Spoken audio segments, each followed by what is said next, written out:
Pompeii, a city frozen in time, buried beneath a mountain's fury. Today we walk through ash and silence to meet the souls that were left behind.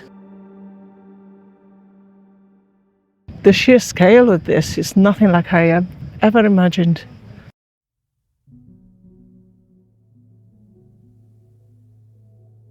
Long before it turned to dust, Pompeii was a living, breathing settlement. It began as a cluster of Oscan communities around the 7th or the 6th century BC, drawn here by rich volcanic soil and the nearby sea. Over time, influence shifted. There came the Etruscans, bringing their fortifications and influence. Then the Greeks, who gave Pompeii its earliest temples and a taste for Mediterranean trade.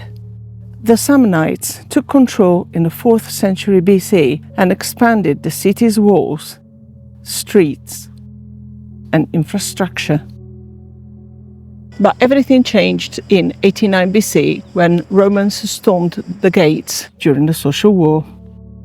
Pompeii became a Roman colony under Sulla, renamed Colonia Cornelia Veneria Pompeianorum, and Roman architecture, politics and customs took root. Veterans settled here, and Roman culture reshaped daily life. By the 1st century AD, Pompeii was a thriving community with 11,000 to 15,000 residents. Within decades, marble and stone replaced wood. The city had its own amphitheatre, one of the oldest surviving in the Roman world. Public baths with hot and cold rooms revealed opulent lifestyles. Aqueduct fountains and several temples dedicated to various deities.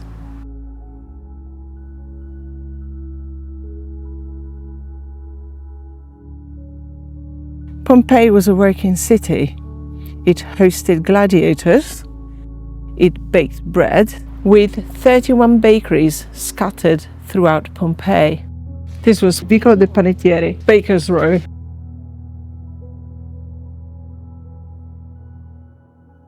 Here, yeah, there's a baker.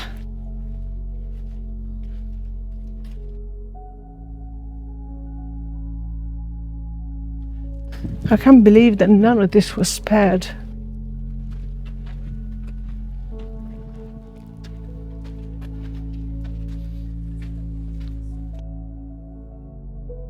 There's got to be a ghost here. There's got to be.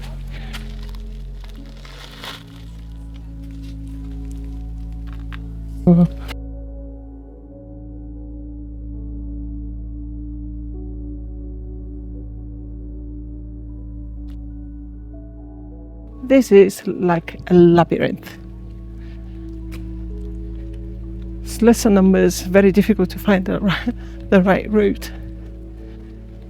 It's sweltering 33 degrees heat.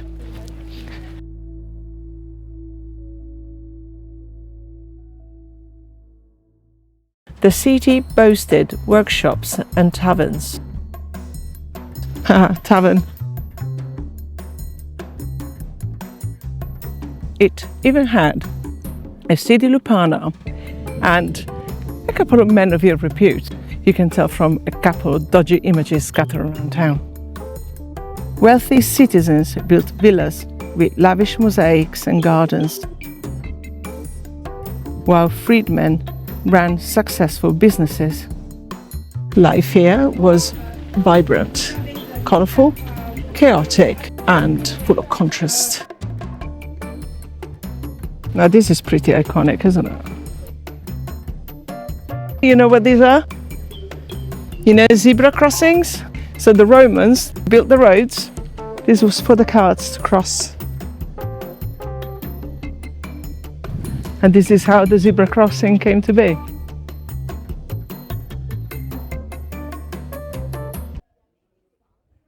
Then came the day everything stopped.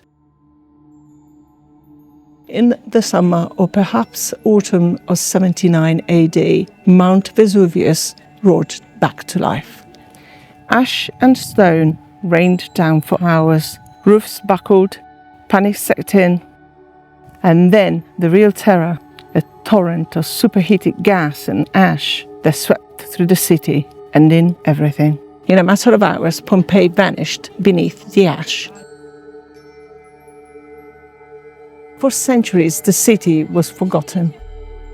All this was completely covered by lava, hidden beneath meters of debris, until a chance discovery in the late 1500s and serious excavations in the 1700s revealed a Roman world frozen in time. It's so interesting, isn't it? What stunned early explorers wasn't just the buildings, but the people. In the 1800s, archaeologist Giuseppe Fiorelli devised a way to fill in the voids left by decayed bodies with plaster. What emerged were moments, snapshots of those final desperate seconds. You can see the faces, the postures, the fear. Pompeii wasn't a monument, it was alive. Bakers turned out loaves. Shopkeepers shouted from stalls.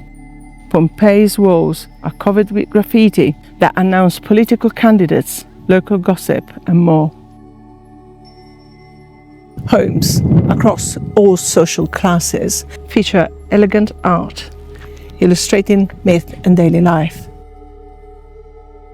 And now all of this sits silent, preserved, intact. A time capsule suspended in its last heartbeat. With only 1/3 excavated, Pompeii continues to yield countless stories. But some say the silence isn't complete.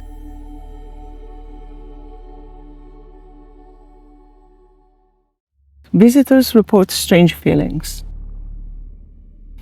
Cold air, sense of being watched. Faint sounds with no source.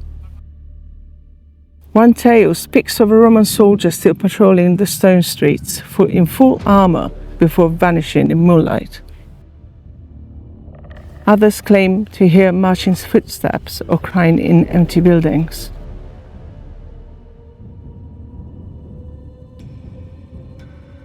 Anyone here? C'è nessuno?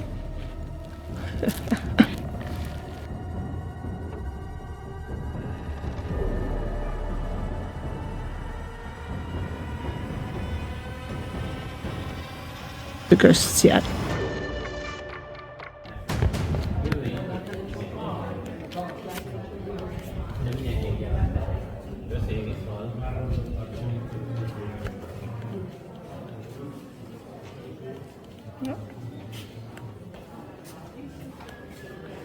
Look.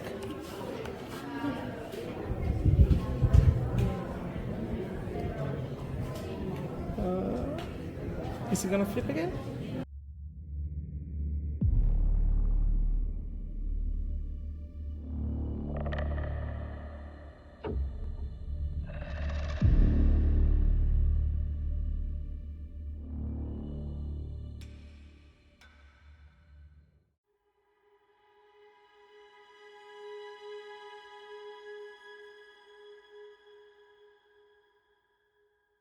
There are those who claim to have seen shadowy figures off focus, standing in doorways, leaning against crumbled walls and disappearing as soon as you see them.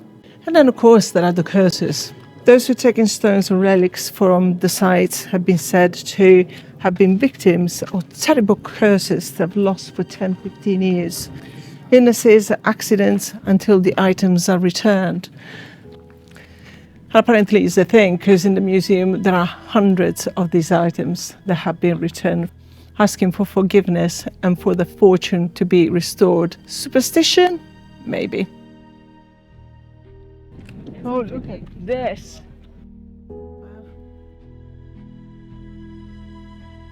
Wow, how big this is.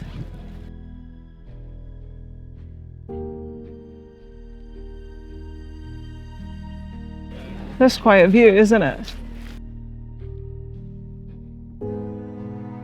Well, you guys, I hope you enjoyed this video, and if you did, please give us a thumb up, and I shall see you in the next one. Thank you for watching. Bye!